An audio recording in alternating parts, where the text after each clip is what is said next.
Hello my loves and welcome back to Fluffenhammer Adjacent, not the Ages of Chaos this time. I know that chaos tends to preoccupy us on this channel because, well, chaos is my jam, it really is. I love everything about chaos in the 41st millennium. I love the metaphysics that it provides. I love the sort of extreme reflection of humanity that you get in the chaos powers and their demons and whatnot. It's actually much deeper than its sort of hobby tabletop miniatures game roots would suggest. There's a lot going on there. There's a lot of fun to be had, and a hell of a lot of depth to be dredged up from the otherwise, the more lurid or florid or aesthetic elements. I really like that. And don't get me wrong, I really like the lurid, florid and aesthetic elements too, because those are very beautiful, especially where Zeesh and Slaanesh are concerned. But no, today I really want to, since we're heading into Warhammer 40,000's 10th edition, what I really want to talk about is one of the other horror aspects of the 41st millennium, one which is counterpointed to chaos in many respects, and it does demonstrate the variety and depth of horror that one can find in settings like this. One of the fun things about the Warhammer 40,000 setting is that it is so open. It's so... There's so much florid potential in it to explore different aspects of mythology and of art and of concepts, and one of those is horror. And there are many and varied forms of horror in the 41st millennium. You know, you have almost Lovecraftian metaphysical horror in chaos, but you also have things like, for example, the Necrons, which represent an entirely other style of horror. You also have the Drukhari, which once again are their own peculiar style. In fact, within the Drukhari, there are myriad different forms and species of horror. You have the overt sadism of, for example, the Kabbalites, but you also have the body horror, the almost cenobitical surgical horror represented by the homunculi. So even within a particular race or army or species, there are variations and layers and levels of significance, which I really love. But what I want to talk about today are the Tyranids. Since we are heading into Warhammer 40,000's 10th edition, and the big boxed set, which, yes, I did manage to bag a pre-order of, Leviathan, represents the return of the Tyranids to the 41st millennium. I thought it might be fun to have a look at them.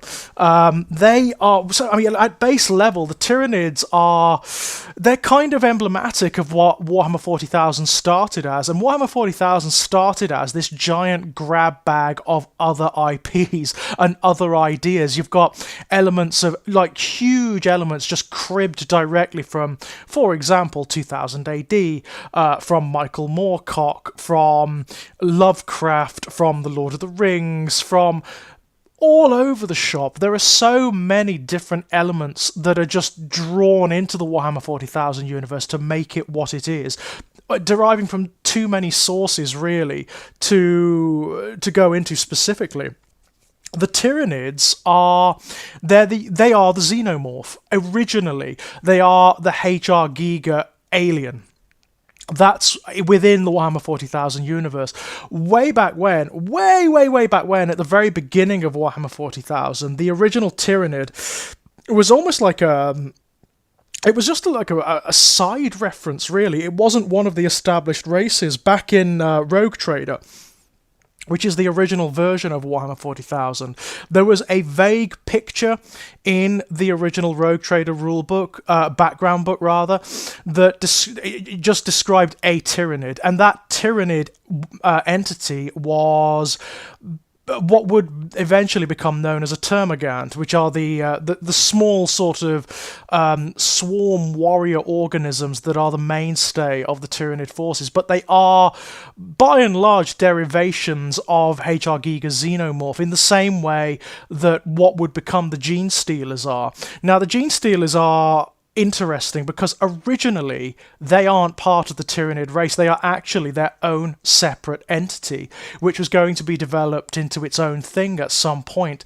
A little later on, after Rogue Trader, they were redesigned and they were made to dovetail with the Tyranids. They were actually made into like a vanguard organism for the Tyranid swarms. The Tyranids in and of themselves are alien biological horror. They're the horror of evolution, of life that operates outside of the parameters and restrictions that we know of on Earth. They kind of represent, in the same way that a lot of H.R. Giger's artwork does, in the same way that the Xenomorph from Alien does, they represent very animal horrors and fears. It's that fear that we have when we encounter wasps or scorpions or snakes or spiders. That's what the Tyranids represent. But they are driven into, like everything in the Warhammer 40,000 universe, they are absolutely extreme.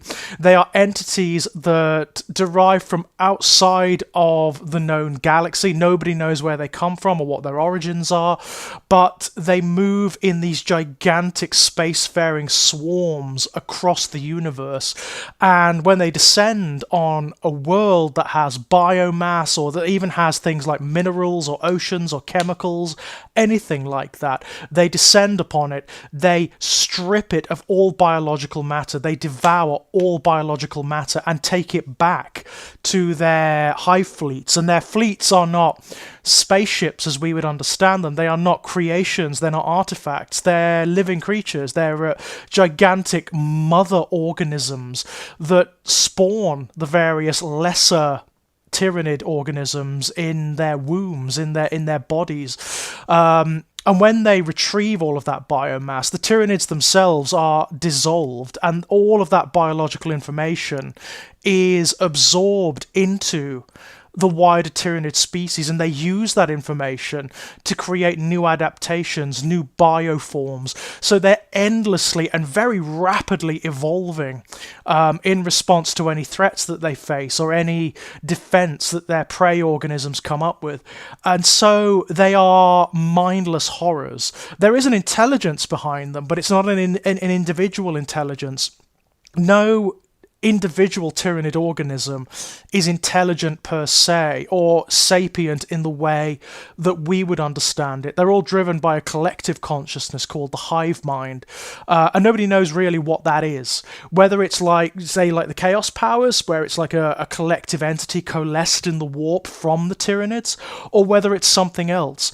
One thing we do know is that it's so horrifying what they call it, the shadow in the warp, the hive mind. It's so horrifying that even the Chaos Powers are afraid of it. The reason they're afraid of it is wherever it spreads, it becomes the warp. Because, of course, the Tyranids have none of the drives or the passions or the abstractions that foment the warp and give rise to the Chaos Powers and feed them. They don't have any of that. They're animals, effectively. So it has this effect of sterilizing the warp. And if it spreads too far, it could potentially smother and overshadow the Chaos Powers. This has led some players, and certainly even some characters in the Warhammer 40,000 universe, to theorize that the Tyranids may be like a bioweapon. They may be something created by some outside entity, maybe the Old Ones, maybe one of the ancient races from the Warhammer 40,000 universe, as a weapon against chaos, right? The way you destroy chaos is by becoming the warp, and the only way of becoming the warp is by devouring every sentient race, every race and species that has something approaching an imagination in creation. And that's what the Tyranids represent. It's hard to know what their ultimate aim is, other than consuming everything, because that's what they do. They descend on worlds, they consume them, leave them so arid and so lifeless that even the possibility of life can never occur again. They even absorb like the chemical elements from rocks and minerals and things. I mean, some worlds that they attack just come apart because they've got no integrity left, and then they move on. then they just move on. They are not, I mean, I know I said that they individually they're animals, but as a collective species they're not. It's more appropriate to regard each swarm, each hive fleet, and each individual Tyranid entity as an organ or a cell within one gigantic creature. That makes more sense. It's like some galactic Lovecraftian Leviathan is reaching its tendrils into the universe, and it's a threat to everyone and everything.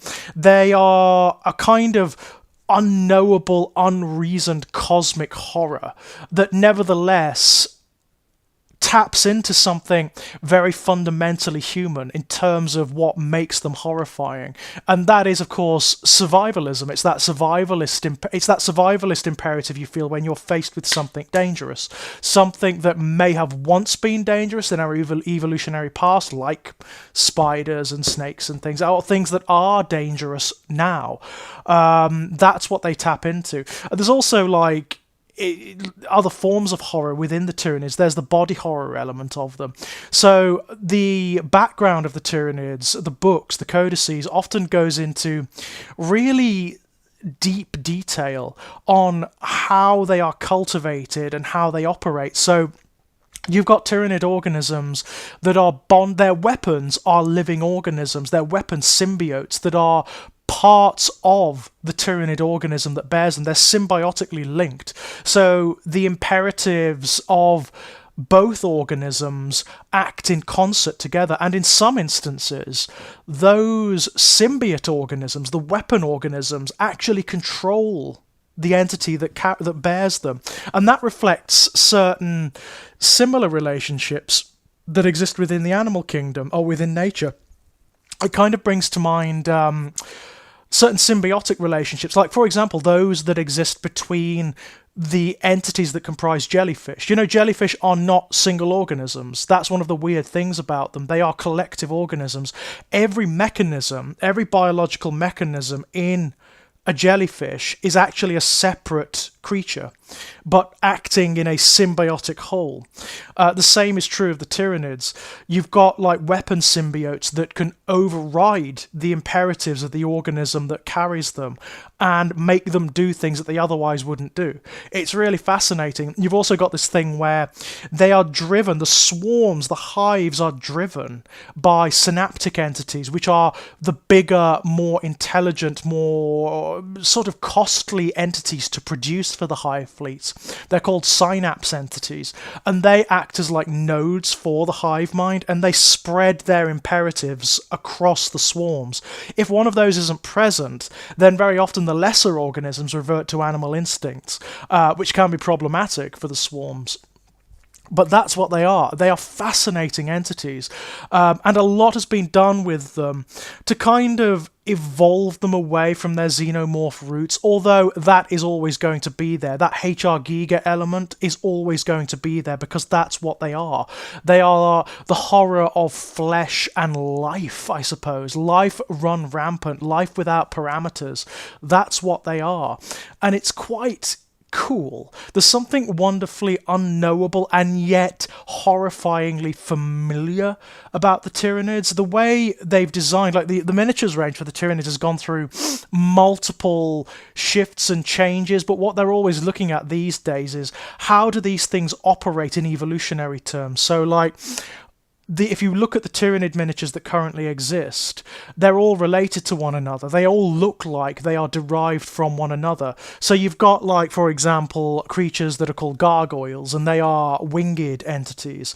And if you look at them in comparison to the termagants, the foot troops, you can see that they are evolutions or adaptations of the termagant. Their wings are hyper-specialized limbs. It's really, really clever. There are these burrowing snake-like organisms called raveners, and if you look at those in comparison to these large synapse creatures called Tyranid warriors, they are clearly adaptations of the basic Tyranid warrior that have evolved to burrow underground and perform a particular function. It's really, really cool. You see that with the weaponry as well. All of the weaponry are these very icky, unpleasant, organic engines or machines that often have like eyes sculpted into them and things like that. Like one of the Tyranid weapons is called a flesh borer, and the flesh borer is a giant organic hive that produces these flesh-eating beetles that the weapon shoots at the Tyranids' enemies. They burrow through armor and clothing and into the body beneath, and they eat them from the inside out. It's really, really, really, really, really, really nasty and unpleasant. A lot of the Tyranid weapons are like that. They have this really hideous biological horror thing going on where they spit corrosive acid, or there's one called the Barbed Strangler, and it shoots this living seed pod that rapidly evolves as it fires through the air, and when it lands, it's this whipping mass of tendrils with barbs on them that lash out and attack everything around it. It's very, very nasty indeed. And having looked at them in 10th, I mean, I've looked at the index for them in 10th, and I've got to say they're great. They're really, really good. In terms of their representation on the battlefield, they've really gone to town with them. Obviously, they wanted to make them one of the key races this time round, since they are at the core of the opening narrative for 10th.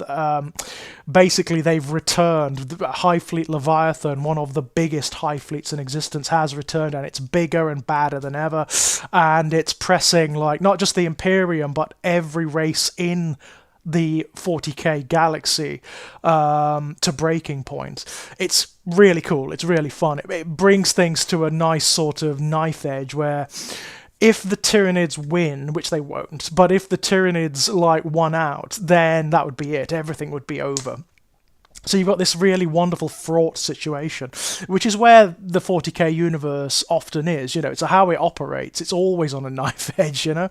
But in the midst of that, all the other races are kind of scrabbling around, pursuing their own agendas, trying to defend themselves, being forced to fight alongside the other races that they hate or that they have major grudges with in order to survive. So that's a lot of fun. It just introduces some nice narrative tensions. But they clearly wanted the Tyranids to be significant in this edition, and their index is amazing. I've got to say, I mean, I'll talk about it more when we get into it, but the indices that they've released for 10th edition are the most complete army lists, like get you by army lists that are released at the beginning of every edition have ever been. They are the most complete, they are the most complex, the most interesting, and it's a great, I mean, if this is the way it's going to go moving forward, then brilliant, absolutely brilliant, because this is wonderful. The Tyranids were very good in 9th, in fact they were one of the killer armies in 9th, and they are very, very, very good in 10th as well. Their army-wide special rules are amazing. They have a Shadow in the Warp ability, which basically allows them to impose battle shock tests on every unit in the enemy army at one point in the game. Now, in previous editions of the game, that wouldn't have been all that much, because morale and whatnot didn't really mean much back then. This time round, it really does. That can change the game. If the Tyranid player is on the hot foot, if they're losing, if they're not holding objectives and whatnot, it can be a game changer if played at the right time. It's an absolutely brilliant special rule. Also, to represent their sort of adaptability, they have they have exactly that. They have this ability to adapt at the beginning of, is it every game turn? I think it's maybe at the beginning of the battle, it may be at the beginning of every game turn, I'm going to have to look that up, but it means that they can get certain capabilities to represent what they would be evolving or what they would be doing in that given situation. It's really cool. It's really cool. They've also got a lot of lovely synergies with their characters and their troops and swarms. It's really good. Loads of new stuff as well. Some of the best Tyranid miniatures they have ever released, many of which are in this Hive Fleet Leviathan box set, by the way. The Neurothrope is one of my favourite Tyranid organisms ever released. I've got a thing about the big psychic beasts in Warhammer 40,000, and this thing, it's a giant Lovecraftian jellyfish. It's great. It's a big brain with tendrils and armour and it's absolutely wonderful. It looks like it could come out of a HR Giga drawing, which is fantastic. Give me all of that. please. So I'm very pleased. I'm very pleased with where things are going. I'm very pleased with the way the Tyranids are being represented after being fairly neglected for quite a few editions of the game. Let's be honest, they are one of those races that's needed an update for a long time, and now it looks like it's actually happening. So yeah, I mean, the other miniature that's really done it for me, which is sadly not in the Leviathan box set, is the new Death Leaper. The Death Leaper is an amazing Tyranid organism. It looks, again, it's very much an adaptation of Giga's Xenomorph with some Lovecraftian elements like the Cthulhuoid mouth tentacles thrown in. It's got like the skirt. You know how some squids have skirts between their tendrils? It has that around its waist with these barbed tendrils and a skirt of flesh. It is absolutely beautiful, that creature. Easily one of the best Tyranid miniatures ever released. Ever released. Beautiful thing. I'm so happy with where the Tyranids are at the moment, and the fact that because they're so cool, then they're one of the cooler races in the Warhammer 40,000 universe. You're going to get a lot of new players. You're going to get a lot of people picking them up now. And just because you're getting them in the boxed set, obviously, people are going to want to buy them. They're going to want to expand and make their own little hive fleet, which is great. It's really nice to see. When we come back, my lads, I'm going to be taking a look at the indices for the various Chaos forces in the Ages of Chaos, because I've got to do that, haven't I? I'm almost contractually obliged. It's going to be fun. It's going to be very enthusiastic, and I can tell you that now, because I'm really pleased with all of them. I like them all, I'll be honest. So, until next time, bye-bye!